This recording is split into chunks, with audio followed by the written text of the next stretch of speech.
बुझले এটা 200 গ্রাম আমি দবা এটা ডাই ফসফেট পাউডার এটা মক্কাটা আমি দবা 200 গ্রাম ହେଲା ମକାଟା 200 ଗ୍ରାମ यूरिया ଆମେ 100 ଗ୍ରାମ ଦବା କିନ୍ତୁ ବର୍ତ୍ତମାନ टेम्परेचर ଟିକେ ଅଧିକା ରହି ଯାଉଛୁ यूरिया 50 ଗ୍ରାମ ଦେଲେ ଚଳିବ ଆଉ ଲୁଣଟା ହଉଛି 100 ଗ୍ରାମ ହେଲା ସେଟା ଟିକେ ବଦଳ ଗୁଡ଼ ହଉଛି 1300 ମନେ ରଖିଥାଅ ପ୍ରତି 10 କିଲୋ ନଡ଼ାରେ ଏତିକି କ୍ୱାଣ୍ଟିଟି ଆମେ ଦେଇକିରି ତାକୁ ଡାଇଲ୍ୟୁସନ କରିବା गुड़ केते गुड़ 150 ग्राम 150 ହେଲା ई डायरेक्शन ହେଇଗଲା ନଡ଼ାଟା ଏମିତି ଛଣା ହେଇଗଲା ନଡ଼ାଟାକୁ ପୁରା ଭିଜେଇ ଦେବା ଅଧଘଣ୍ଟା ଖଣ୍ଡେ ଭିଜେଇକି ତାକୁ ଛାଣି ଦେବା ପୁରା ନିଗେଡ଼ି ଗଲେ ପାଣିଟା ନିଗିଡ଼ି ଗଲା ତା ଦେହରେ ଏ ଡାଇଲ୍ୟୁସନଟା ଯୋଉ ହେଲା ସବୁ ଯାକ ଏମିତି ପାଣିରେ ଫେଣ୍ଟା ହବ ସେମିତି ଶୁଖିଲାରେ ଦେଲେ ଗୋରୁ ଖାଇବେ ନାହିଁ ପାଣିଟା ନିଗାଡ଼ି ଦେବା ना ना ठीक ଅଛି ଓଦା ଥା ଚଳିବ ଆଜ୍ଞା ନଡ଼ା ଯାହାର ନଥିବ ସେ କଣ କରିବ କୁଟା କାଟିବ ମୁଁ କଣ ମୋ କଥାଟା ବୁଝିଲି ଟିକେ ମୁଁ କଣ କହୁଛି ମୋର ନାଇଁ ମୁଁ କଣ କରିବି କୁଟା କାଟିବ କୁଟା କାଟିବ ସେ ବିଛଡ଼ା ଥିଲେ ପାଖରେ କୁଟା ନାହିଁ पाखे नहीं गोरु गोरु ताले रखी न ताले ପ୍ରଶ୍ନ କରିବାକୁ ଗଲା ବେଳକୁ ତମେ ତ କରିଦେବ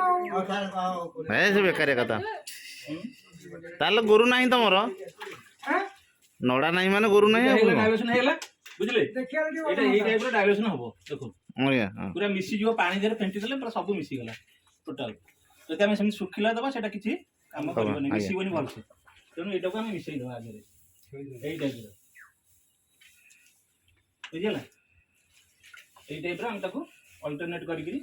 मिसई देला परे तळ ऊपर करबा हां तळ ऊपर टिके हबो केसो भाई कोन ना देखु जटी हैला এই টাইপ रो हमें याकू डायल्यूशन करिकरी मिसई करी एटा होची यूरिया उपचारित नडा सब मिसिला मिसिला पर एटा फेंटा गेला याकू गोटे कुंडे रे लेके हम गोटे गाई की दवा खाया पे अच्छा बुझला 10 केजी नडा पे एति केला तार क्वांटिटी हम जते क्वांटिटी बढ़ेबा सेही अनुसार सार जो मक्का गुड़ ये सब सेही अनुसार बढ़ेबा ओके ये हला गोटे गाई द ये होची एई टाइप रो हम डेमोन्स्ट्रेशन करके नडा टा काटी के हम ए अनुसार दबा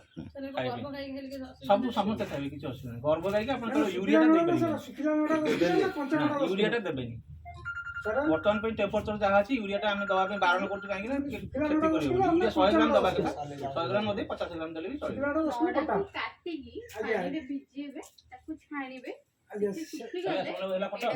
ग्रुप 100 उठले